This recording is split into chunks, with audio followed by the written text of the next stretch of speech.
Hello, everyone, and welcome to this episode of Inlay Terms. I'm your host, Payman Ascari, and today we have with us Matt and Jason. How's it going, Matt? Very well. How are you doing? I'm a little bit hot. What about you, Jason? Starting to get cool up here now. No, I'm sweating bullets. I've prepared a whole bunch of carbon tax jokes that I'm gonna throw out there throughout the show. Anyway, lame joke. To get things started, I thought maybe you guys could tell the audience a little about yourself. Matt, how about we start with you? Yeah, sure. I'm a writer. So I created the Canadian Patriot Review magazine back in 2012, and I've been using that as a geopolitical economic analysis platform with a lot of focus on history. So my friends who I was working with back 12 years ago when we put this together had started digging into some of the deeper questions of like, what is Canada? Why is it the only monarchy of the Americas? What is the structure of the deep state in Canada going back to the 19th century, or maybe a bit earlier if we can, going, the things like the family compact. So we were tying a lot of discoveries together. We didn't have a place to publish it. So that's why we made our own news magazine, and that turned into a few books. And so I've been working with Jason now on expanding into multimedia and documentaries for the past couple of years, and that's been fun. Yeah, Jason's the right guy to work with. I think we're going to have to come back to that. I didn't know that, but that's really fascinating, especially the family compact and I can't remember the other one, the Chateau Clique, the one in Quebec. Is that correct? Yeah, it overlaps. They're similar. Yeah, there's a common oligarchical principle that they're all organized around. Yeah. See, I'm not completely clueless. All right, Jason, what about you? What do you do? What's the Shadow Clique and how do I join? Sounds cool. I want a t-shirt. Shadow Clique.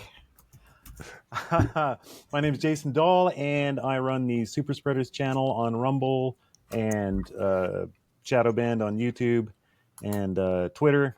And I'm a film editor and audio engineer. And I've been producing films with Matt for a couple of years now. And I should have kept count. We're probably like on our dozenth film or something by now. Easily. Pretty cool. And they're getting views, getting attention, and it's great to get deep historical analysis and political analysis and societal analysis into a format that people, the great masses can ingest. Everybody can watch a film, with some good music and some good visuals. It's just a real step up, and it's something on our side of the aisle that I found very lacking. So I really wanted to get into this, and it's pretty much the convoy is a lockdown, so it put Matt and I together. And it just all ran from there. So the other night I was in a Twitter space that was put together. My kind of group on Twitter, we were waiting a couple days because everything was so hectic the first days. Nobody wanted to go out and say like, it's totally like there were 3 shooters and there's a helicopter and all this stuff, and waited a couple days on purpose, and then made a space, and it was a pretty big space, and we got in there, and about halfway through, I just realized, I remembered what had hit me doing the one film for Matt called Why Assume There Will Be Another Election. And this was 2 years ago, one of the first few films that we ever made, saying, look, like there's no reason to believe that, the authoritarian structures now are going to even allow another election, at least what we know to be an election. And I mean, the first reply I got back from Matt after the assassination attempt was like, hey, that film's aged like fine wine, eh? And so while we were having the space, I was furiously on my computer cutting together 2-minute segments out of it, of things that were coming to mind. And one of my most popular tweets since then has been that one that I put into the space, which was, actually this is like the 10th failed assassination attempt on an American president.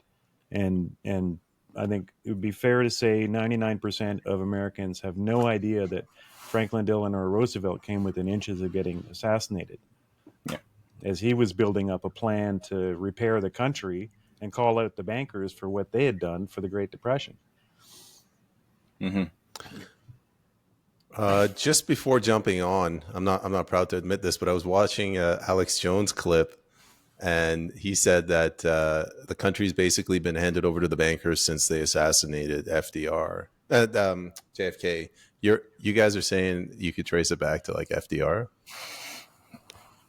Go ahead, Matt. Yeah, it's a good jump on point. Like there's these moments of inflection, not all moments are created equal, and some of these pregnant periods in history are just really really more important than people imagine. And so the near assassination attempt on FDR in 1933 February is a good entry point, and especially FDR's broader fight against the financiers of the city of London, of Wall Street, which was quite astounding. I mean, it's sort of been massaged over by a lot of modern hack historians who have taken away the drama, the battles, the assassin. Because I mean, it wasn't just FDR who survived this thing. It was, there's a business plot around Smedley Butler, one of the most decorated general to this day in American history, who was tired of being a Wall Street stooge, carrying out imperial wars in Latin America and Asia on behalf of JP Morgan. And he basically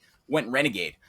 And as we go through in the documentary, some of these JP Morgan pro-fascist types who are incubating and grooming the growth of fascism as the miracle economic solution to the Great Depression that they themselves had also orchestrated, just believed that they only lost Smedley because he didn't get enough money. He wasn't paid enough. And so they thought that they could win him over to be their puppet, their fascist sort of stooge that would take the adoring fans amongst the American military who looked up to him, and they thought that they could take this 500,000 person army of legionnaires and storm the White House and install this guy as the fascist president, overthrowing Franklin Roosevelt. And he blew the whistle after he played along with this charade for about 3 or 4 months. And he went on, he recorded himself, broadcasted it across the nation, and it really took the wind out of the sails of the whole fascist movement. So even though John F. Kennedy did an incredible job for the 3 years he was alive and fighting, I think it's equally as valuable to just review what it was that both JFK was reviving, because JFK was a student of FDR. He was observing and he studied deeply how did Franklin Roosevelt utilize the powers of the nation state to take down the influence of this, fifth column of bankers of this whole deep state. Like there's a way that you can do this viably, effectively, and FDR demonstrated it, which JFK then revived in his time, though it was short-lived. But honestly, when you take this approach to history, you could look at the murder of McKinley in 1901, the assassination of McKinley, and look at what the policies were of McKinley and how they were revived later on by FDR, and why he was destroyed, like why he was murdered in 1901. And you could similarly look at the policies of Garfield in 1880, the president who was assassinated by an anarcho-terrorist, who was invoking similar policies as McKinley was later and FDR was later, who was killed because he was challenging the same power structures. Or more importantly, you could look at Lincoln, whose policies were then being revived by Garfield and then McKinley. And then even you could say Warren Harding, who died a mysterious death in 1924, or then FDR and JFK. And you could find the same policy, the same principle being revived by each of these men who recognized something about the nation state and the Constitution as far as how to wield it as a weapon of defense and offense against this international parasite that's just got its tentacles all over the world. And would the common line throughout it be self-control of banking, like more of a national control of banking as opposed to privatized? That's one element banking? of it. That's one element of it. Yeah, but I mean, there's more to it. But that's one common denominator is a tendency towards utilizing the constitutional powers of the sovereign nation state over the private financier class that would like to take control of a national bank in their behalf, in their interest. And they would like to pass a certain common ideological framework that causes their victims to believe that we must not ever utilize protectionism, national banks, state-directed credit for the benefit of the common people, or nothing of the sort.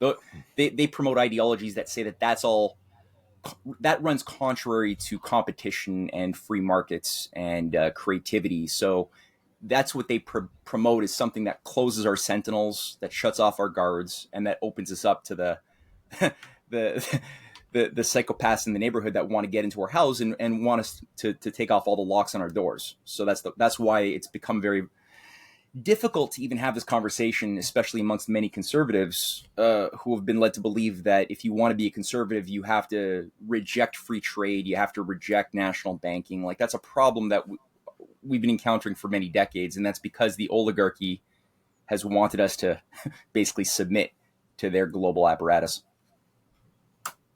I have a couple of follow-up questions, but let's start with the banking thing. I forget the year, but they had the 1700s, the Coinage Act, if I'm remembering it right. They basically, you mean the 1870s? Oh, I thought it was the 1770s. Way back in the 1700s. Way back in the 1700s, that because the Continental Congress, whatever, they had the dollar, it completely inflated, and then they said, you know what, from now on we can only coin, we can't print. Can you go into a bit more detail on that? Yeah, so they right after the revolution, they printed so much money that their dollar just it disintegrated. So they said, you know what, we're canceling all debts, and from henceforth we can only coin money, we can't print it. And that lasted up until whenever the Federal Reserve, just before the Federal Reserve was created, when they made a constitutional amendment to take that out. And I'm wondering, I want to know if that's the solution to this problem, to say that the government cannot print money. It has to coin it. When you say coin it, can you define what that means? Because I could say something, but I don't want to speak with a half-assed understanding of your thinking about this. So what does it mean to coin it in your mind? Oh, so if you're coining like silver or gold, like you either have to go out there and mine it, or you have to buy it on the free market. Whereas with paper, when you have fiat currency, where you can just say, I decree this to be $1. You could do it with something like Bitcoin, but you'd have to mine it. It becomes a little bit more artificial. It was called the Coinage Act. I'm pretty sure that's what it was called. Okay, so you just meant that you have to have some form of provable mined metal of some sort, silver or gold, as specie, backing up whatever currency you permit to circulate in your system, is what you're saying? Okay. Yeah. That's a big part of it. I mean, from my analysis, looking at the battles, because you're right. Like, after the American Revolution, there was a ton of problems. Like, that was just one battle that was won. It was a great battle.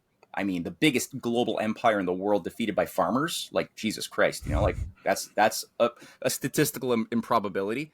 But the problem was, like you said, that so much money was spent, so many loans were taken out to pay for the weapons, to pay for the food. I mean, it was a really costly thing for the young colonies. It was 13 broken colonies, that didn't really work together ever. They were just standalone colonies. So to carry out a concerted effort of that sort was really expensive, and they didn't have industry. They had no manufacturing to speak of. And the British Empire had always made sure, for the century prior to the American Revolution, every time that there was an effort to build, let's say, the Sawgus Iron Works in Massachusetts, or a hat manufacturing facility in Philadelphia or whatever, or Virginia, every time that there was an attempt from 1640 all the way until 1774, the British cracked down and destroyed local colonial manufacturing, and they made sure that they had the monopoly over production. That was the key.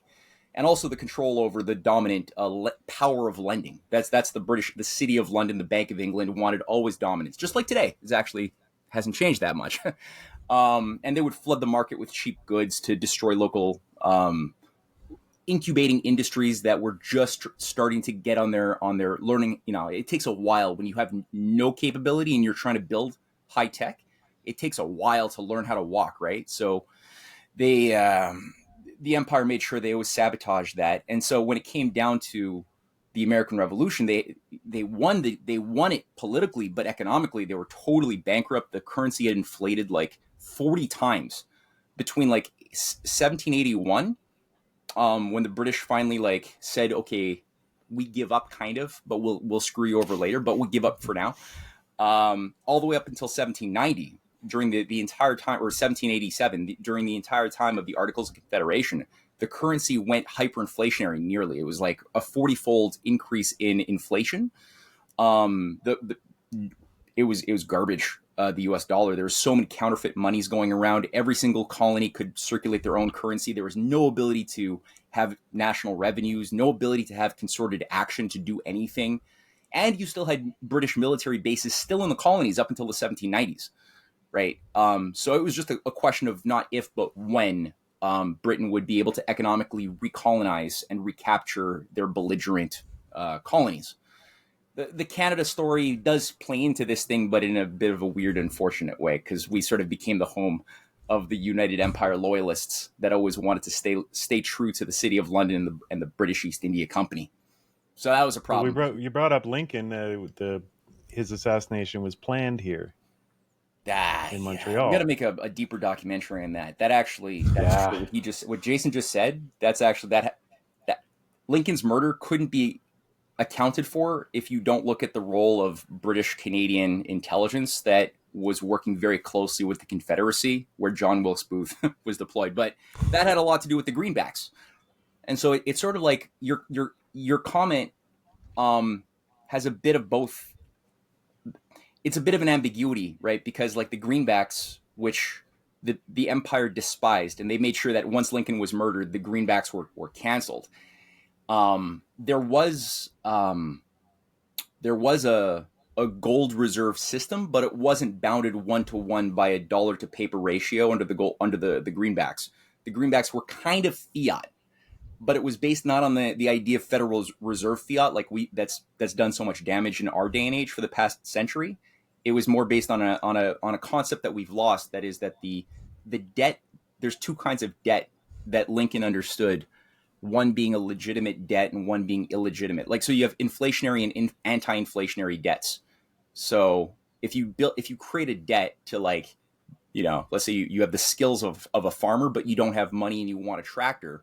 Okay, it's a legit thing to take a debt out to get the tractor, and with your skills, you'll be able to use that tractor to produce abundance that will extinguish the debt by next season.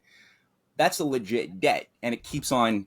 It will always extinguish itself. And the idea of Lincoln's idea of creating treasury-backed notes that became the greenbacks, that became half of the money in circulation, which had a lot to do with his study of how the original founding fathers solved the problems that I was saying in the 1780s and 1790s, by consolidating all of the bankrupt, hyperinflated colonial debts after the revolution into a new type of credit associated with large scale infrastructure projects. Like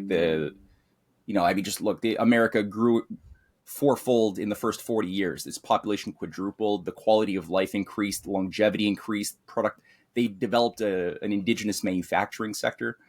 So that was done because of a much more matured understanding of what is economics and what is value and what is good debt versus bad debt, that allowed them to consolidate the defunct crap money into a new type of currency tied to a new national mission that was multi-generational, which Lincoln revived in the form that he did with the greenback. It took its own quality, but that's where you built. There's amazing amounts of progress built up with the Transcontinental Railway.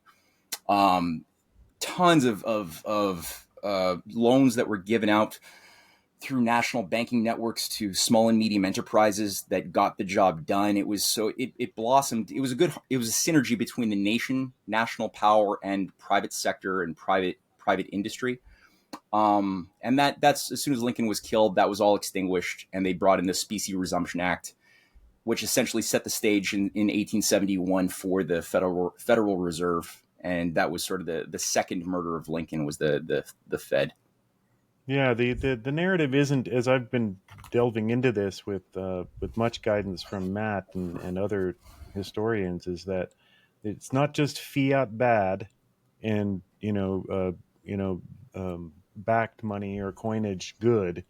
They each have their weaknesses, but like a well-controlled, low interest, flowing system of money that the government itself controls instead of foreign bankers seems to be one of the biggest threats. You had the greenbacks, and I remember from our last script, Benjamin Franklin visiting Europe and London specifically, and being shocked at the horrid poverty that he was seeing, the homeless and filth in the streets and stuff. And when asked about it, he was like, "I don't know. We don't have this at home. We don't have this. We have a thing called colonial scrip. We don't borrow money. There's no profit. There's no poverty. There's practically 0% unemployment. Highly efficient system because the government could print money when it needed to, could loan money when it needed to at low, sometimes no interest, depending on the need. And as Matt was pointing out, often for much needed infrastructure, you know. And in a couple of years ago, I took via rail out to visit with Matt and Cynthia at their place outside Montreal, and was shocked at what I was seeing at Via Rail. It's like your buddy in high school who had like the mullet and he had an old Trans Am, and you're like, oh cool, you got a Pontiac Trans Am, bro. And you get up close to it and you can see it's all been bondoed together, and there's like drywall paste on the in the hood and stuff, and it's like been spray painted over with unmatching paint. That's what the body of the train looked like, because they bought those in 80, 82, Yeah, and they're still running them. it's No, what are embarrassing. we doing? And we're borrowing money from private money lenders at usurious rates, and we have the same crappy railway that hasn't grown. It's shrunk. It's barely effective. Mm, When the dream was, 200 years ago, that we were going to have a railway that could basically take you around the world, mm. and a government printing its own money and lending at low rates to get these massive jobs done. Is you can imagine what Canada could be if we were under that system. So anyway, my point was, it's not just fiat bad. It's not just gold backed good. It's not that simple. Would it be accurate to say what you two are advocating for is what we call a sovereign state bank? I guess so. That's sort of, as a word, sovereign state. If it's truly sovereign state, of course, the caveat there is that you cannot have a private you can't have a private financier oligarchy that is permitted to take control of the nation state, as we have in our current messed up inside out world. Like, so the thing we call, I guess the thing I'm reacting to is the very word sovereign state has gotten such a bad rap because our governments have been infiltrated by this supranational, like, agency that has no affiliation for any particular nation they're infesting like a parasite. And then we've been told, see, this is what happens when you allow a sovereign nation state: is wars in Vietnam and wars in Afghanistan and wars for oil and corruption and bureaucracy that's only going to feed the rich and make the poor poor.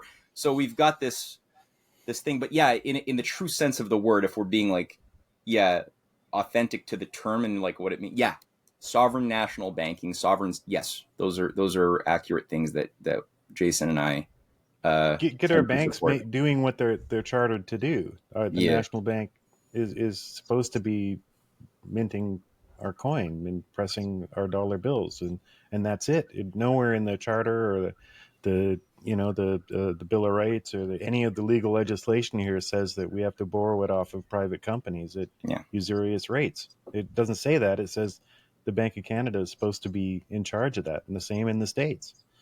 You yeah. know, And our bank yeah. originally, the Bank of Canada, started off as a Federal Reserve Bank of England modeled entity in 1934 under R.B. Bennett. So when he created it, the R.B. Bennett was a British roundtable imperialist stooge. The guy like retired and lived out his days as a viscount in England. He didn't care about Canada, so he was an agent of this foreign thing. So he created the Bank of Canada originally So as Mark Carney. kind of like a proto Mark Carney. Yeah, that's exactly him. Hey, he still has his little chateau in England, eh, Mark Carney? Oh God.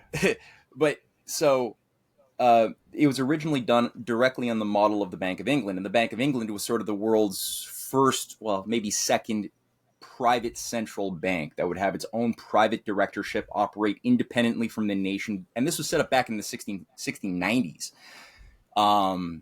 And so that's what the Bank of Canada was modeled on. And also that's what the Federal Reserve was modeled on too, as a private entity outside of the authority of the nation to rein it in. That's where you have this idea that no, central bankers must be above the pollution of party politics, and it's garbage. They just want to stay above the law. But there was a fight after R.B. Bennett was ousted, and you had the restoration of people like Clarence Decatur Howe, our Minister of Everything, who was very influential with William Lyon Mackenzie King, and O.D. Skelton as well was the head of the Foreign Office of Canada, the External Affairs Office. They battled like hell against this deep state penetration of Canada, and they nationalized it in 1937. And then the idea was to then use it as an instrument for national growth in opposition to what the oligarchy wanted centered in London, and they had their own thing penetrating into the U.S. via Wall Street. But again, that was a fight that we're not told about in our history books because they don't want us to know that there was a battle. They don't want us to know why did a lot of these people who were fighting that die mysterious deaths in 1940. Including O.D. Skelton Ooh. yeah. Back to assassination. Like Here we go. So, I mean, it seems to be, is it a common element, do you think, that assassination is closely tied to assassination/war is closely tied to attempts to break away from this usury banking system? Seems like it to me. Seems like it to me too, Jason. Because if you break away, then glad we all agree. Well, you listed all the wars, that everybody gets involved in, and all of them have to borrow off of the same banking system. And usually they're going to war against the one country that isn't using that banking system yet. Right? Is Vietnam, that the purpose Iraq. Is that the purpose of all crisis? Like Tim, I don't make a distinction between COVID and the war in Ukraine. It's a crisis that you cede your sovereignty to the government. But is it so that the banks can have an excuse to loan out money? Jason, what do you think of that? Some nights you watch a wrap up of history. I watched a good documentary recently, and drew a common thread through all the wars since the War of Independence in America, and that was a common factor. Of course, the world's a chaotic place, and there's lots of details and nuances, but it was a deciding factor, it seems, when you look at pure history, that each of these things was presaged by a government trying to stand up for itself and make its own banking system. And then what do you know? They're dragged, some crazy lone gunman came out and shot the Kaiser. I guess we're all going to war now, and it turns out that there were plans to have control over their own, geographic zones and their own social, political lives and economic lives. And it's all just thrown into the duster, and you have your big war, then you cut up, the pieces and make them into, slave states, and they all have to borrow from, this Federal Reserve System in one form or another, right? Yeah. It seems to be a common thread throughout history. That's one of the big things to keep the eye on is like, okay, they're saying that this Nazi crazy man has been elected into power in Brazil or whatever and stuff. So the first thing I'm going to do from now on is find out, is he proposed, anything against Federal Reserve banking? What's he doing to bring this madness on? Muammar Gaddafi is a great example, I would think. Matt? Yeah, surprisingly so, eh? Gaddafi. Payman, have you looked at Gaddafi's economic programs that he had brought online before he was murdered? Yeah, but I think it's best you explain it. I'll probably bumble through it. Okay. No, he was surprised. I didn't know. I was ashamed. I thought of myself as pretty well informed, and it was only way after he was murdered and the whole nation was like brought back to the Stone Age that I started looking into it, and I was surprised to see what was happening, what was right in front of my nose the whole time, which was that he was organizing in the years preceding the Arab Spring a coalition of other, not just North African states, but he was working at the time with Mubarak, with President Bashir of Sudan, and Bashar al-Assad was actually in close communication too around the idea of creating an alternative economic architecture outside of the control of the IMF that would be funding large-scale infrastructure vectored around his great man-made water project, which went through, it was a multi-phase massive project to take a lot of the underground aquifer water under the desert and bring it to the surface, because there's tons of fresh water, but it's buried deep under the surface. And SNC-Lavalin, a Montreal company of all things, was actually, it won the contract and was doing the biggest heavy lifting to build the tunnels, to build I mean, it was a huge project, and they were doing it for about a year and a half or 2 years, and made some huge progress that would have greened big chunks of the Sahara Desert and created a breadbasket in an incredible way. And of course, again, you had the from between Mubarak, who was found himself also overthrown. President Bashir was eventually ousted, but Sudan was carved up into a north and south as well by Susan Rice. From the, representing the U.S. under Obama. They worked very hard with Soros to divide to conquer, to make it impossible for these countries to actually act viably in their own self-interest. And, you had these Arab Spring things that were basically just color revolutions funded by the State Department, the CIA, utilizing a lot of cutouts, using a lot of radical groups that themselves had been created by the CIA since Operation Cyclone in the 70s, when we created Al Qaeda. The National Endowment for Democracy was everywhere. Yeah, so they were already like exercising their skill set in Eastern Europe, and also in and so in Gaddafi is it? I've heard that. I mean, they had basically zero unemployment, zero interest loans for new families to buy a house. Yeah. Like bonkers. It was turning into a paradise, like a North African paradise, and we're over here being told that they're all living in hell, and he's insane, and he's the African Hitler, and this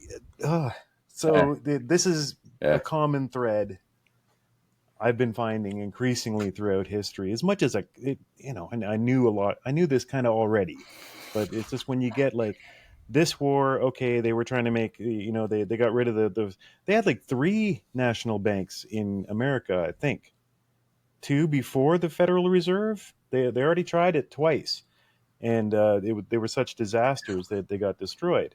And then, so you're starting there and then going just like every, 10 to 15 years through history, some freaking war because somebody wants to print their own money. I'm oversimplifying, but it's so, Trump was always harsh on the Federal Reserve. I wonder if if they got wind that he's trying to make something happen in that department as well, right? I mean, he's close with the Pauls, who have always called for the end of the Federal Reserve, and Alex Jones and all those guys. I mean, you got to wonder, did the word get out that that's what Trump wants to do? And at that moment, he becomes Orange Hitler? I don't know. Well, Trump at the Republican National Convention, in his speech, he did make a very extensive point that William McKinley was the greatest president that he had studied, and that he said we need to model America's survival off of what McKinley had done. And keeping in mind, McKinley was the guy who brought forth the McKinley tariff that saw in the 1890s one of the greatest bursts of development of industrialization, because you're protecting you're incubating your agro-industrial base from foreign speculative warfare. I mean, the empire works on a variety of means of dumping cheap goods that they can control, because the British Empire was a globally extended one world government with access to huge amounts of slave labor. And I mean, if you're going to be a highly skilled, highly qualified laborer or engineer or producer with high technology equipment, you can't compete with 1,000 slave laborers from India or something. You just can't. Like, they're going to do it cheaper, and the product might be cheaper, but they'll flood and destroy your whatever base you have to exist. And so McKinley used the protective tariff. He was bringing back the Lincoln policy. He modeled himself on Abraham Lincoln, and that's why he was assassinated. So yeah, I think Trump is onto something. There's certain things he can't say because it's just the population isn't intellectually developed enough, I don't think, at this point, to understand the full subtleties of what this is. But that's a big one, and I think, that it happened just a few days after. The reason we're here is that, sorry, like the reason we're here is that so many people don't know FDR was an attempted assassination, and we just listed off now 3 presidents, that were or attempted assassinations against, precisely because they were plotting against the the world system. And so, one thing I wanted to get out of this tonight by having you on, both of you guys, what do you think happens next? So Trump was, unless there's some kind of weird, really, 5D strange reverse conspiracy plot going on, Trump should have been dead, but he's not. So what happens next? We got this together because of, the whole FDR failed attempt. It ties in so nicely with Trump's failed attempt. The next thing that happened there was a full-on military coup, and I know like the left loves to goes off on this insurrection, this January 6th insurrection, and this is, to me, is like, no, this is what insurrection looks like. It takes months, it takes years. You need to get the military under control. You need to have promises from media. You need to have everything in place and take a plan. It's not a tweet from Trump saying never back down. That's not an insurrection. This is an insurrection. So what my thing is, they didn't kill Trump, which is, it might not be a they, it might just be a crazy kid, right? The jury's out. But yeah. Sure. Why not? That's like, it's just crazy. Sure. There's a 20-year-old with no social media presence and 2 psychologist parents. Yeah. No clip on his rifle and no training, and sure. yeah. But so let's go to, this is a failed attempt for very serious reasons. Trump's a very serious threat. So what happens next? Payman, just like me, I was just earlier listening to Alex Jones on what's his name? Tim Robbins, a comedian. Oh, really funny dude. It's the funny guy. What's his name? Yeah, I'm getting him mixed up with the actor. Yeah, now you got it. I'll get it, but I know what you mean. So we had him on, and Alex Jones, as is his wont, doesn't miss a beat, and he's Tim Dillon. Tim Dillon. Yeah. Right next to, he's next up, truck bombs bombing black churches in the States. Race war. Yeah. Let's go. Right. Yeah. For FDR, it was the business plot or the bankers coup. Maybe Matt, you could run us quickly through what happened there. This happened right after a failed assassination attempt, right? This is all 1933. Yep. Well, yeah. The assassination attempt happened in February of 1933, and it was an anarchist Freemason named Giuseppe Zingara who pulled out a gun and tried to take his shots on FDR, but there was a woman in the audience who hit his hand, and he ended up shooting a few other people, including the Mayor Cermak of Chicago, who was standing next to FDR, who died. And then they just drove this guy straight. Within like a few weeks, the guy was dead. Like they executed him immediately. So there was no real inquiry. He couldn't talk at that point, right? Obviously. And that's usually what they do with these various stooges and patsies who are otherwise given a story. I don't know what the hell story they gave Giuseppe Zingara. I don't know what story they gave Lee Harvey Oswald. I don't know what story they gave Saran or Mark Hinckley, who shot Reagan and nearly died in 1981. I don't know what story they gave this stupid kid who got up on the roof just to get his head blown off. I don't know. We could speculate. Yeah. We can notice the preponderance of strange, shady psychiatrists in their network. I don't know. What I can say is the one leftist watching this in 10 years from now, could you outline what insurrection actually looked like? So what happened and how was it uncovered? In the case of Smedley Butler? Yeah, the business plot. Sure. Well, that's the documentary we did, right? So yeah. Well, in that case, that was the Great Depression didn't end as we've been told. We're given a clean timeline. It started in 1929 and it ended in 1933, and then you had the New Deal recovery, and there's no more Great Depression, and that's not true. The Depression was still just as painful in 34 and 35 as it was in 32. It took time. It was a slow recovery, but it was also a battle. Like there was an actual fight that was happening.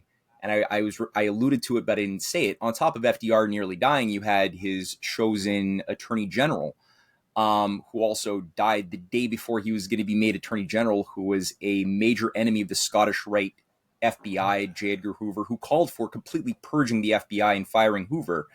And we talk about him in our other documentary on the occult origins of the FBI. That we go through that story there. But all that to say, there was a huge fight, and there was a lot of desire for putting food on the table. Unemployment was over 25%. People were starving to death in Canada and the United States, and you had fascists running the media moguls like Henry Luce, who we talk about in the documentary, who was the guy who ran Life magazine, Time magazine, who was a major fascist in the United States. And he was running promotional propaganda for Mussolini, for Italian fascism in America, saying like, hey, that's what'll put Mussolini's making the trains run on time. He's making jobs. You'll feed your family. You just got to get fascism. It's kind of like the U.S. anyway. It's part of our constitution. It's fascism, whatever. And so they had these fascist rallies in Madison Square Garden, down the streets of Montreal. It was being sold. It was big in Quebec. Quebec Nazism to renew ourselves with a new, morality, and same thing in the U.S. And so you had pictures of George Washington in front of rallies with 40,000 people right next to Hitler in the swastika. And there's pictures all over the place that you could Google, and it's disturbing how big this was getting.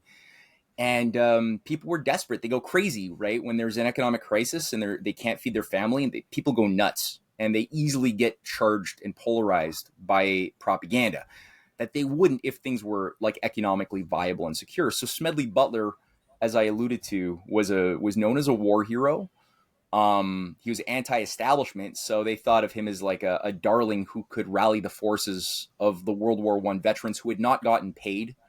They didn't get their bonus pay that they had been promised for risking their lives, so they were striking all over America. And the idea was that these were 500,000 bodies that could be mobilized to as a paramilitary organization to take control of the nation. It probably would have involved the Civil War. But the idea was, with JP Morgan and DuPont and Lamont and these major financiers backing that thing, who were also backing the idea of fascism as the solution to the Great Depression, that, again, I got to restate it, they artificially created the Great Depression, right? The stock market bubbles of the 1920s were not organically occurring bubbles. They created these speculative bubbles based on unpayable debts around real estate, and then all of those in the know, aka on the JP Morgan preferred clients list that went public in 1933, everybody in the know was able to then sell all of their stocks, right? And then when the pinprick was put into the bubble, and everybody who was not on the joke lost everything, then you had a giant wealth transfer. So you could just trace it out, and you could look at the stats of how it was the biggest wealth transfer until now in history, with real estate, commercial real estate, residential, agricultural, just being bought up by these giant money bags who detonated the bomb that they set, and they're the ones who were then saying, okay, well, the solution will be, since FDR rejected fascism, they had to get rid of him. And so the idea was Smedley Butler was going to be their guy. They offered him a ton of money to go along with it, and he played along. He took names, made recordings, had meetings.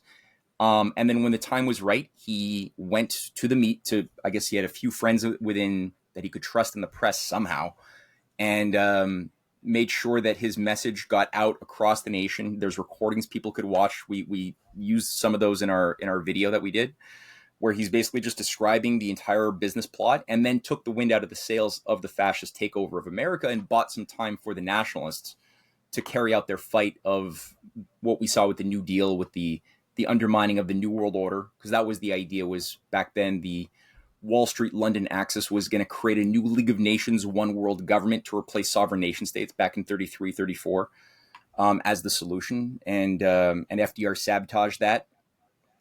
Which is what caused them to say, well, if that didn't work, I guess we got to go a little bit more heavy-handed. And they put a lot more of their resources into Mussolini, into French fascism, Japanese fascism, German fascism, which was basically the idea of utilizing these fascists as battering rams to enforce the will of a banker's elite onto the people under a new one world post nation state government. But it would have maybe the veneer of nation states, but they wouldn't be nation states because they were represented by enforcers of a global banking cartel. So that was what was subverted through this fight that is a beautiful fight, but we're not allowed to really study that in school. So that's why history gets really boring when we're in high school and we're like falling asleep on our boring ass history textbooks because none of these amazing stories are allowed to be told to us. That's a great point. History would be a lot more exciting if they told these stories are amazing. Yeah. You're American in like 1933 or 34 or something, and you watch the news that night, and there's the national war hero, the most decorated general in American history. I think to this day, still, everybody knew his face. He was on all the newsreels when you went to the movies and stuff, telling you that there was this person hired me to overthrow the government of the United States and create a fascist state. Yeah. Like that, yeah, that'd be a much better history class. I heard that what was it? FDR tried to pursue charges against the people that wanted him gone, but then they basically told him, we're going to tank the economy if you do that. And he waited and waited, and then when World War II happened, he finally got his revenge, and a lot of them he did go after. Is that true? He sort of went after them. Like, there were hundreds of bankers put in prison. He sanctioned Ferdinand Pecora to have subpoena rights to drag J.P. Morgan Jr., John Pierpont Morgan, who is Jr., who is the heir of the Morgan dynasty, into court. That and Pecora, it was called the Pecora Commission, and it was huge, and it was highly publicized, so the population was much better informed than they are today about like the nature of the fight. And Pecora was able to demonstrate that these guys knew that they detonated the Great Depression, that they carried out vast insider trading, that they had assets within Washington that were brought to court too. Many went to prison. So that was already back in 1933, 34, 35. So that was already happening. Now, it's true what you're saying. There were some backdoor dealings after Roosevelt survived the assassination attempt in February, and then after Butler blew the whistle. And FDR was like, I don't know, because it's like a lot of these things are like backdoor discussions and agreements that we can only infer. But you're right. He thought that he had some agreement that he could somehow get better behavior out of these freaks that just tried to kill him. And they went along with it for a period, but they were always trying to sabotage the New Deal the entire time. 36, 37, 38. The New Deal was constantly being sabotaged by these freaks. He even got one of his allies, he forced into the chairmanship of the Federal Reserve. And that's the only time that I think has ever happened historically that a pro-national industrialist was put into a position of authority in the Fed and forced it to kind of behave according to some national mandate. That guy was Mariner Eccles. But also the other thing he was doing too is he got around the Fed in an interesting way because he studied Lincoln and he studied Hamilton. His great grandfather was Isaac Roosevelt, who was the head of the National Bank of New York and a major leader of the Continental Congress. And what he did is he tried first to get a national bank in 1933. It failed. He couldn't get the support in Congress. So what he did instead is he took control of something called the Reconstruction Finance Corporation, which had been created during the Great Depression, but it wasn't really used for much of anything. It was like just a Limp Bizkit thing. And he basically turned it into a national bank so that it was this entity was seeding sub-corporations like the Tennessee Valley Authority or the Grand Coulee Dam Authority that was building the Northwestern electrical projects, or the Hoover Dam was also built up. It was also lending out loans to small and medium businesses, such that by midway through World War II, the Reconstruction Finance Corporation had issued more loans than all of the private banks of Wall Street and the Federal Reserve combined. So it was becoming a national bank, though it didn't have that name.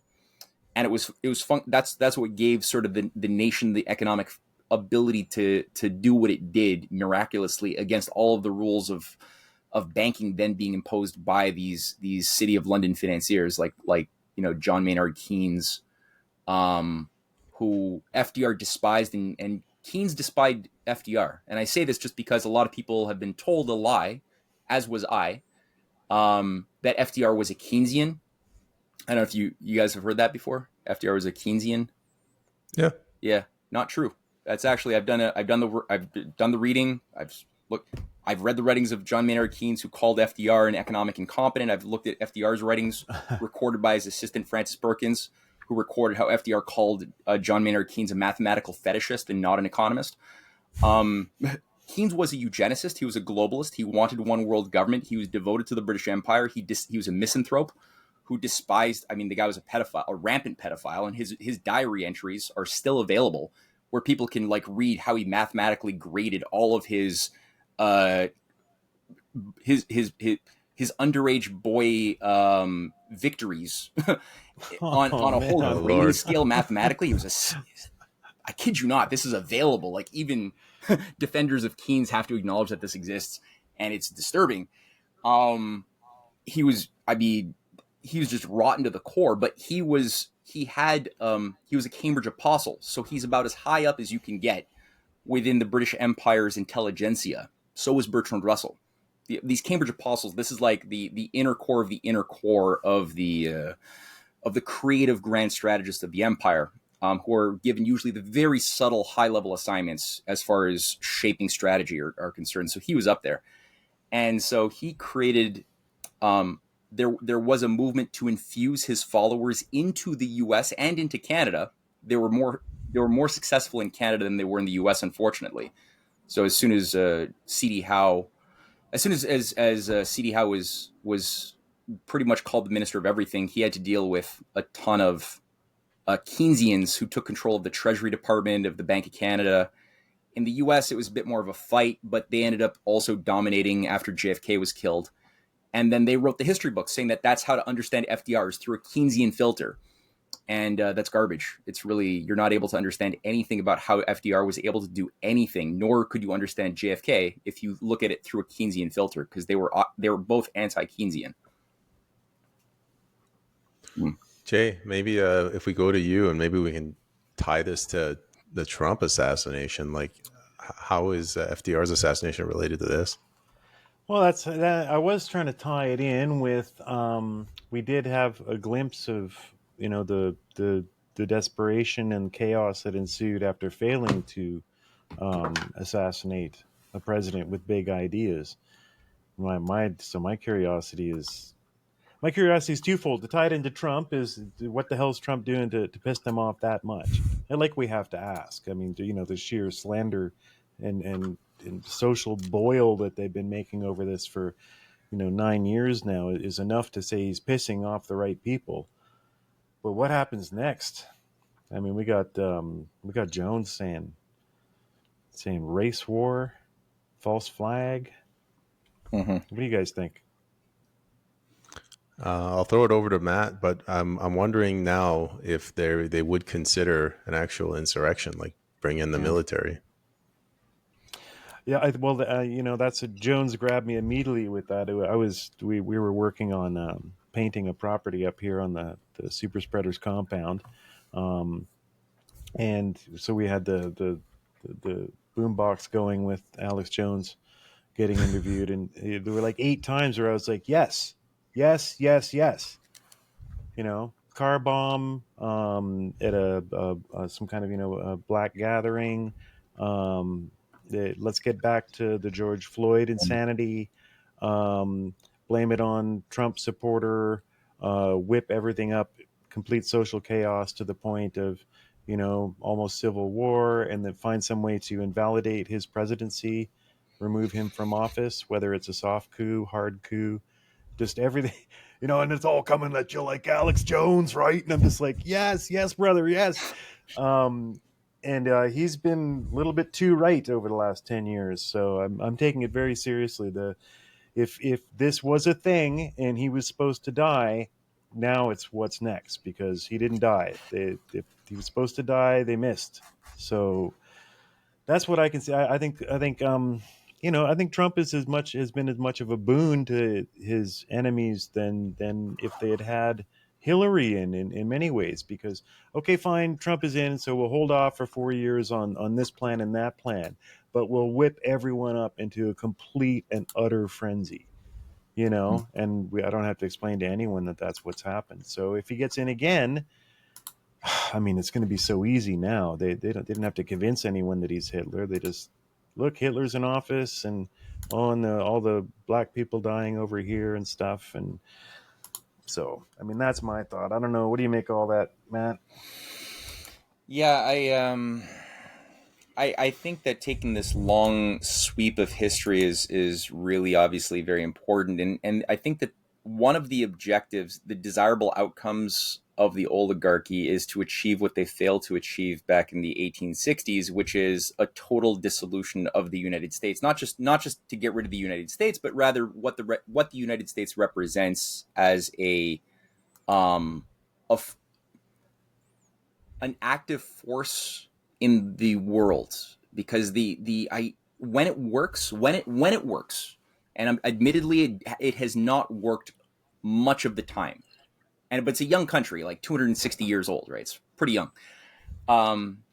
It's often had foreign puppets and traitors occupying the position of the presidency for, I would say, almost more of the time, or best case or better case, idiots who didn't know what the hell was going on around them much of the time. Woodrow Wilson. Yeah, that was my thought exactly. Everybody's mind goes to Woodrow Wilson. Yeah, I was thinking also Gerald Ford. I mean, man. But occasionally you get somebody who does understand. They did their history. They did the soul searching, and they are mensch, like real mensch with intellect to back it up, and who rise to the occasion. And they often get shot at. And there's been 8 presidents who died while in that position, and some were bullets and others were poisoning. But 8 is a huge number. And Lincoln was, I think, the most prominent of them. But again, they go back to, you can go to Harrison in 1840. You can look at Zachary Taylor in 1851. Then you can look at Lincoln, but then in 1865, and then Garfield and McKinley, and then Warren Harding, and then FDR, and then JFK, and then Bobby Kennedy, who would have been wasn't one of them Bad Muscles? Bad cherry. Zachary Taylor was too many cherries and cold milk. And then I think that Warren Harding might have been like bad oysters or something. Yeah. It was a simpler. Yeah. Here lies Warren Harding. Yeah. Tainted oysters. They're both totally fine, and then they're like, just don't mix your cherries and milk. Yeah, no. It was a simpler time. Sorry, I didn't want to throw you off the rails. No, it's hilarious. It's worth taking quite poise on that stupid ass story, because again, smart people have been repeating this shit for like over a century without batting an eye, and it's like, no, you can laugh at that. That's absurd. People are allowed to laugh and cry, but Lincoln was somebody who, like I said, it was a bit of a miracle that the U.S. came out of that Civil War intact, considering the amount of support that the Confederacy had by foreign powers. The rifles, the warships that the Confederacy was using. I was just reading some stats here. Just get a load of this, guys. At the Battle of Vicksburg, when Ulysses S. Grant took the surrendered Confederates, 30,000 surrendered Confederates, he was surprised to discover that all of them were using brand new rifles made by the British Enfield Weapons Company. The siege of St. Petersburg, all of the Confederates were armed by the Royal Arsenal of Great Britain from Woolwich, England. Over 400,000 rifles were shipped from England to the USA. All of the Confederate warships and blockade breakers were all made in England. England even lost the first international tribunal called the Alabama Affair in 1872, where they were basically found guilty for supplying the Confederacy in the plan to break up the Union. They gave all of their Canadian assets over. So the Confederates had their Confederate intelligence operations in Montreal, Toronto, and Halifax, and Kingston, that were running terrorist programs down from the north into the Union So there was actually a two-front war that they only learn, Canadians and Americans only learn about the southern front. They don't learn about the northern front. And then you had the economic warfare by the Rothschild bankers against Lincoln, who, they were basically saying, we'll only allow you to take out a loan if you pay like 35% interest or something, and then they were carrying out speculative attacks, utilizing their control of gold, which is another big thing, because the London bankers had a big control over gold, the physical gold in the world, and utilizing their ability to also induce speculation on the gold. That was something that they were able to then utilize to destroy currencies that were tied too much to gold, but weren't also building real things in the real economy. So that was another thing that was causing a lot of instability. It was making it impossible to think long-term or plan things. And I'm not saying I'm against gold. I'm just saying it has to be accompanied with a program for national development. So that it was really a second war of independence. Yeah, it was the second war of independence. And the U.S. came out of it intact, largely, again, because the Russians also intervened. The Russians sent their navy to the United States. And Jason and I just made a film that's not even public yet, but it's going to blow people's minds going through that whole battle of how the Russians saved America in the Civil War. So that the British came out of it much weaker, much more exposed, because they overplayed their hand. The world saw the evil and the subtleties of how they kept their global empire intact. And in the 1870s, 80s, 90s, you had the spread of Lincoln's system around the world. In Germany, you had it being adopted around a protective tariff, national banking, internal improvements. Russia was building the Trans-Siberian Railway, utilizing American system. You had it in Japan, in China, in Argentina. It was everywhere. You just listed off almost in chronological order each of the next wars. Each of the next wars that were undertaken to destroy those nations. That's exactly what happened. Yeah. And so that's what they did. They just targeted assassinations of czars. They targeted the assassinations of Asian leaders, of the president of France, the president of the king of Spain was murdered. The king of Austria, not the king, but I figure. Anyway, you had a huge ton of assassinations, color revolutions to overthrow the Romanovs in Russia, funded by Wall Street in London. World wars were unleashed just to kick over the chessboard, because the empire couldn't win by playing by any of the rules that they wanted to control. So that they had a big temper tantrum, which manifested in a massive artificial war, and then another artificial war. And that's how the empire worked. May I ask a question of Payman?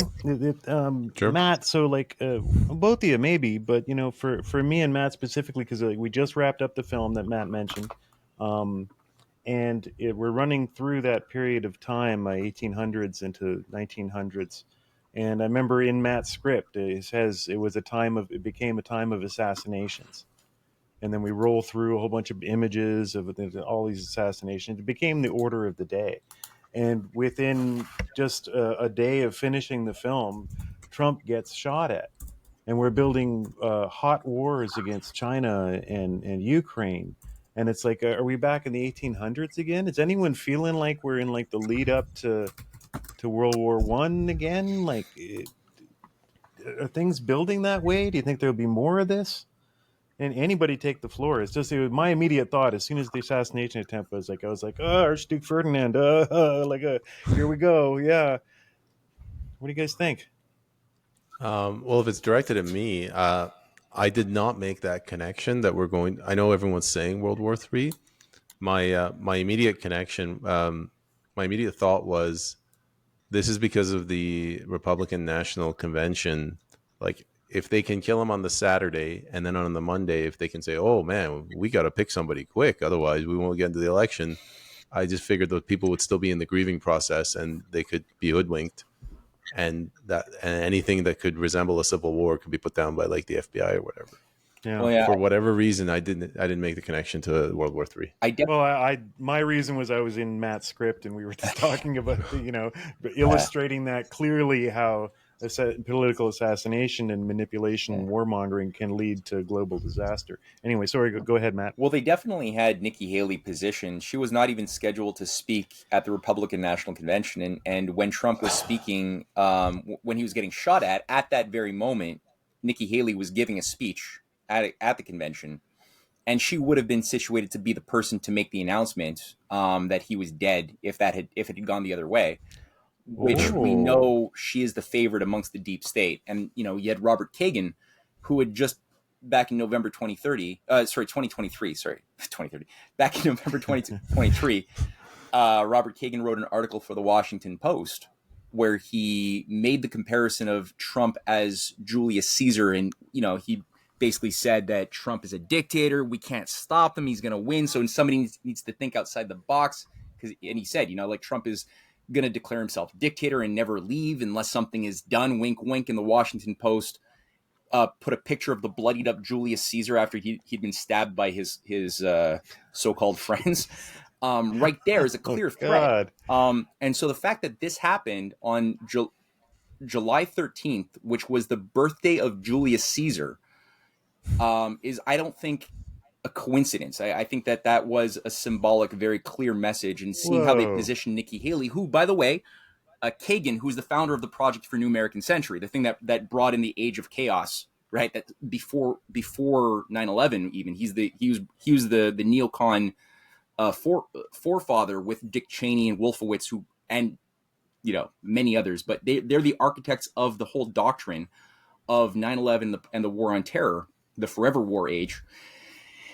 He said in that article that Nikki Haley is the only solution for the conservatives to redeem themselves. So I think that he's somebody who is a sable-rattling warmonger. Like, he's into the forever wars. And Nikki Haley made it very clear that she's of the view that we should have already bombed Iran several times over. She's of the view that we should forever support Ukraine as a proxy in a NATO war against Russia. She's of the view that we need to put all of our military resources into Taiwan and use them as Ukraine proxy against China.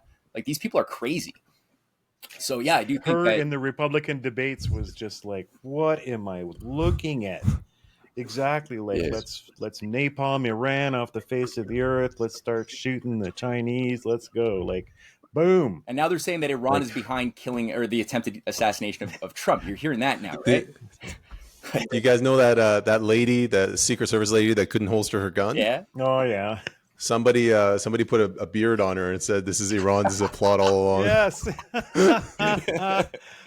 That's good. Oh, my thoughts have often gone to that lady. I mean, like, you know, poor her in some ways, even though, like, you know, logically I've got to be, you know, she just shouldn't have been there. But man, my thoughts go to her. What do you think her life is like right now? For the poor thing, man. You know, I mean, I'm sure she went in with good intentions and was trying, but oh my God, she can never show setback, for the women's rights movement. Set it back like half a decade. A little bit, where you got like CNN people saying, like, should we have women in the Secret Service now? Yeah, a little bit of a setback. 2 steps forward, 10 steps back. Yeah. But it's good. It's good. It's good that things like that happen and people can see the results. If you're going to push this initiative stuff and just do it to do it, it's going to have consequences. There's a reason that people were fighting against it, and it wasn't just misogyny. So this is good. The pushback that's coming from this tide right now we're on is a really good tide. I can't really wait till you release our latest film, Matt, because it's all about how nations lost the ability to speak to each other and cooperate and grow instead of this endless bickering. Yeah, which I'm just so over. Yeah, I know. I mean, well, I was going to release it on Saturday, and then Trump nearly died, so I was like, let's just hold off. People's minds are probably not there yet. So maybe this weekend or the weekend following, I'll release it. Guys, I have one last question. What do you think they're going to do next? Let's go with Jason, I guess. I'm with Jones. I just got back from yelling yes at a boombox with him going, "Ampho nitrate bombs, black churches, race war, false flags." They're just going to utter complete chaos, and like I said, it's going to be so much easier. They don't have to convince everyone on the mainstream radical left, what you want to call them. You know, sorry, all Jason. the people. Yes, I just to be clear, because I didn't watch whatever Alex Jones said. Is he saying that they're trying to incite chaos so that they can invalidate the next election, or Yes. or is it they want another Russia hoax thing to hold over Yes. his head? So just think back to the summer of love, George Mm. Floyd to America's burning stuff. So let's get back to that, but let's put some really fine points on it. Let's take it up to, you know, let's have another one of those, and then maybe like a counter bombing of a black church or something like that, and then out of the bombing, the guy's passport will fall out and it'll say "I love Trump" all over it and stuff, right? Yeah, And go. then Yeah. and then we'll go. They've already proven that he tried to overthrow the American government because he wrote a tweet.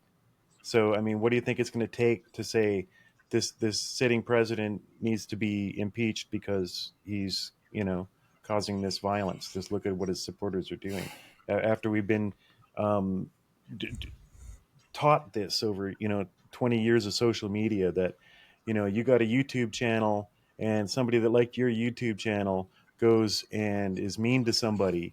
Well, it's your fault, YouTuber. Get control of your followers. It's all leading towards something. Let's see. I don't know, but I think that's what I fear for America. It's going to be hot down there. Um, we'll see. Hopefully, the reaction is so good that they actually take back both houses in the Congress. Yeah. Then, whew, That'll make it a lot then harder, they right? can't even impeach him. Yeah, I don't know. What do you think, Matt? What do you think is coming? Yeah, I mean, that's a serious scenario. I think the idea of reviving the summer 2019, or was it 2020 now? The Antifa, Black Lives Matter, Soros. I mean, that's the way the color revolutionary thing that the U.S. had been doing to other nations finally came home to roost. But they want to like amplify that. At the same time, I'm a little bit concerned too because you, based on the lack of awareness on the part of even many of the better supporters of Trump, I'm finding that there is within the context of an economic breakdown, because I'm always thinking about the context of the economic meltdown, like the system itself, what is wired to blow. Like the whole thing is a giant time bomb where we've hollowed out our production, our infrastructure is decayed beyond belief. The value that economists are talking about when they're describing like how much how the markets are doing this quarter, the next quarter, last quarter. The language is entirely based upon speculative debt that's bundled and associated with unpayable rates of those very debts that are then treated as assets, securitized, insured, gambled upon. So you've got like something like $2 quadrillion of derivative assets that are like 40 times more than the global GDP built into the system. And it's all fake money. It's all fake numbers. It's not worth anything. It's going to blow. So that's another thing that, looking at the Great Depression, there's similarities that I'm seeing to how the Great Depression was orchestrated and blown up consciously, and the type of chaos that ensued after that, and the tendency of people to become to give into their prejudices, to find a blame of it's the Jews, it's the blacks, the immigrants, whatever. Like whatever prejudice people had gets really amplified, and when they're in that fear state and they're in scarcity mode and survival mode. So I was very impressed by things like the trucker convoy. When I went there, we know that the technocrats and the social engineers wanted to inflame violence. They would have loved it in Ottawa or elsewhere. And they laid out, we've all seen the stories, right? We've seen the pallets of bricks just laid out for no reason, just, to goad people after threatening to take their children away, to goad them to get violent, to throw a rock, and they know that stuff, it gets contagious. But people didn't bite the bait. They withheld, they kept their dignity, their maturity. It was good. And we've seen it in the United States too. And they've had to like go really out of their way to weave these tales about what January 6th was, which is so far removed from the reality of like people just walking through, taking touristy pictures, being let in by the security guards of the Capitol. Like it wasn't what we've been told. But all that to say, they want that though, and it's possible that they could get some of that with some provocateurs positioned in just the right place. And so there is a danger of people giving into that. And I would just say one thing, looking at history again, there was something known as the Knights of the Golden Circle before the Civil War, which then became the KKK after the Civil War. But before the Civil War, the top brass of the Confederacy, here I'm talking about Albert Pike and Jefferson Davies and I mean George Saunders, who was running the Montreal branch of the Confederates, but they were all like leading brass of the Knights of the Golden Circle. It was a pseudo-secret society with 100,000 person strong paramilitary force, and their idea was to create a slave empire by taking control of Mexico, a big chunk of Panama down to like Brazil, and it was a giant circle on a map basically with Cuba as its central command post, and it was that's why. I mean, it was a huge. They really wanted that, and then they were going to be expansive, and Britain wanted that. That's why Britain was supporting the growth of like global micro empires everywhere as jurisdictional authorities that they also tried in World War II. Like that's what Hitler wanted with, if he had won, the idea was to take control of Russia as a slave colony. Japan was going to get control of China as a slave colony, and you'd have these like local empires under a macro empire of the British Empire. So you fear that for happening? It's a concern that I see a nudging towards that happening with certain actors around Elon Musk, around Javier Milei in Argentina, and others who are trying to nudge the MAGA towards an imperial modality, both against China, against Iran, but also against Mexico. Like there's a big call right now amongst Republicans to invade Mexico with the U.S. military to bring order and to stop the border crisis, which the border crisis is artificially being created by the Soros networks controlling Biden. So they're creating a crisis that they don't need to have in order to make people go nuts and to justify going in there militarily as the first step to a genie that won't be easy to put back into the bottle if they allow it. And that would be a repeat of what I see as the Knights of the Golden Circle template that would also then, it's the way this thing works, eye for an eye stuff. It would then feed right back into the Antifa crazies who would then get violent in return. And so you could just see that Civil War movie, that predictive programming movie that they just put out in theaters a little while ago, that sort of thing kind of like coloring and playing out as one scenario that I'm concerned about. It doesn't have to happen, but that's a concern that I think about. We got to be vigilant. Yep. So this could go a lot of different ways. Holy crap. Yep. I actually have one more question. It's based on pretty much what you guys said about January 6th and the insurrection, like trying to say because of one tweet. This guy, and I hate this guy, but he's become almost famous the last few days since the assassination. That Destiny guy, yeah. You guys know him? And he's really difficult to listen to because he swears so much and he talks too fast. But what he's done is he's not touching January 6th because he knows that he's not got no argument. And he's doing what the climate change guys do. They say the clock starts when we said, we're only concerned with the last 100 years. He's saying he's only concerned with what happened on the day of January 6th in the Capitol. He doesn't look at the election and, whether or not it was actually funny business going on. Yeah. Yep. So quick info for the crowd. Destiny is a multi-millionaire, one of the original huge gaming Twitch streamers for the twitch.tv site where people watch you play games. It turned off. He ended up arguing about politics more often than not. He got banned off of that for something quite trivial, saying something insulting about another girl streamer or something, and moved over to YouTube and Rumble, I think. Multi-millionaire, filthy rich from this. And then recently wrote a book, an autobiographical book, and went on a tour where it was quite redemptive, actually. It had mostly good faith debates with Jordan Peterson, Russell Brand, all the big names on all the big scenes. And I remember even saying to Rain up here, like, if only more liberals were like him. And then within minutes of the shooting, he's on Twitter, doing the whole. I can't even mention the tweets; they're so filthy. Uh, Calling names to the fire chief who died, um, saying that he deserved it just for being there, and anyone at a Trump rally deserves death Ooh. and stuff. So Pierce Morgan had him on. Have you seen that, Payman?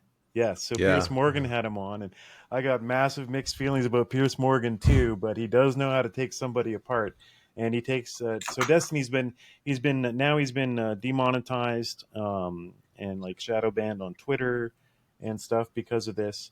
And but yeah, so his whole thing was like, clock starts when I say. Anytime Pierce Morgan to be like, is it not despicable? You're saying that conservatives are heartless, racist, horrible people, yet you're on here laughing and making jokes and goading people on after the death of a human being and the attempted assassination of your former president. And that's despicable. And his answer is January 6th with the insurrection. And until you guys don't say that and acknowledge that, then there's, I don't need to be nice. And there's, it's just like, yeah, I've been following all of that, Payment. It's so exemplary of where we're at right now, and that's anytime I do get into conversations, which I don't have anymore now that I'm in the Yukon, with crazed people that are this far gone. It's always like that. Well, what do you mean we're mean? You're being mean. January 6th, which. Yeah, so sorry. Did I cut you off? What was your question about that?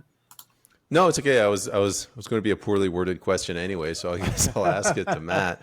Like I see that I could see the media picking up his argument because it was a very good argument. Like it had flaws, but he sets up a trap. He basically goads people in, he baits them in, and he says, "We're not talking about January 6th. We're not talking about election interference. We're only talking about what he asked Mike Pence to do. Ergo, it's what do you call it, insurrection, and so he's evil and he deserves to die, or he shouldn't be running for president." Like, do you guys see the media picking up on that, or the intel agencies? I hadn't even heard of the guy, so I'm a little out of the loop. But that's definitely from I'll just say one thing, which is like narrative is everything for this oligarchy, and it always has been. They don't care about truth; they care about stories and who controls the dominant narrative, the perceptions, right? So they want us to be incapable of judging the difference between our perceptions and reality as something other than our perceptions. And if that's the case, then it's just the question of who is the power to impose their will onto interpreting what the shadows are in the cave wall that we're told is all reality is just shadows and sounds and names and labels associated with shadows. And the puppet masters controlling and casting shadows are so far out of our mind's eye of possibilities of what might exist that we just live in that controlled domain thinking we're free and battling over like, this shadow means this. No. This shadow means that. And it's like, it's a shadow. It doesn't, it's just, you look at the real thing. It's way behind you. And that's Plato. I'm referring to the Plato's allegory of the cave, which is a great. I was going to say, yeah. It's a wonderful allegory. But that's the thing about the oligarchy is that they, as soon as January 6th happened, they had already sent down like a team of Chatham House historians from Britain to the United States to create on the public record for future history books what that meant. So they were already thinking about not the present so much as they were the next generation of students reading history books about the event, which would then be worse than the Civil War and World War II combined. It was the and so that's really what they're acting on the much more subtle, longer wave of history, and they were building this up a long time. Like in the minds of a lot of these seemingly educated liberals who really read CNN, read Washington Post and the New York Times, they read that stuff in their minds, and they would pass a lie detector test. Trump is Hitler. It's just been hitting. And not just that, he is a Russian stooge. It's the Russians who have taken control of our country. Everything bad is caused by the Russians. So just like, it's kind of like the conservatives have their own version of a lot of this messaging that's been spun for them around the Chinese are the cause of all of your problems. The Chinese, and the liberals have it's the Russians, but it's the same model, just like calibrated to the psych profile of whichever side of the political football match you're wanting to cater your message to, and everybody's ignoring the actual active agency of the oligarchy that's been out to destroy us since long before there was a Canada, and killing every American president along the way, right? Which we can observe, we can explore, but that's the way they work, is perceptions over reality. Sorry, I was laughing there. Do you guys remember a website called Encyclopedia Dramatica? Yeah. Mm-hmm. It was like Wikipedia, but for like 4chan or whatever, for memes. And they had one page on the Korean War. So it went through the history of the Korean War. And then if you went to the Vietnam War, it was the same thing. They just crossed out Korea and they put Vietnam. And it literally worked perfectly. That's brilliant. Yeah. That should be resurrected. And it was that's, satire, that's right? Like brilliant. they were being satirical. Yeah, well, no. This page, it was supposed to be satire, but like this was actually factually correct. But they were mocking it. They were making fun of the fact that it was basically the same war again. Yeah, you know, like the North invades the South, and America goes in, and then gets its ass kicked in this war. We should extend that meme. I mean, imagine how far you could extend it. That would be interesting. You know, all the things that are common with these wars. Yeah, well, interesting visual thought I'm having. There's your next project. Thanks, Bayman. The artist and Jason all of a sudden. Yeah. Yeah, you'll get executive production credit, Bayman. Perfect. I'll get 1% of the $12 you guys make. Hey, now maybe one day. You'll make it big and I can retire. Yeah. Sorry, I didn't mean to put you guys down. I'm sure you're doing wonderful work. It's a struggle. It's true. Oh yeah. It's a struggle. People are watching though. Yeah. Yeah. People are watching. The films are getting a lot of attention. Yeah, we'll put it in the show notes. I feel really bad now. I don't know if I'll be able to go to sleep. You guys are doing great work, and definitely you have way more viewership than I have. So. Yeah, I'll send you all the links. And Matt and Cynthia, his wife, co-founders of each other's organizations. There's Rising Tide Foundation is like the another organization that they have that's really about kind of international dialogue and stuff like that. I'll send you links for those as well, because it's very important people go there, and then they can see all the videos that have been made there as well. And they both have Substacks, and I'll send you links to that as well. Yeah, thanks, Jason. Great. Yeah, and Payman, like I said, send me the link when this goes up. I'll share it around as far and wide as I can. And I've got a lot of friends in the PPC, so I'm always curious to map out and just get a sense of just like where the fight's at. So yeah, keep me posted on your progress as well. Where you're in BC or in Alberta or?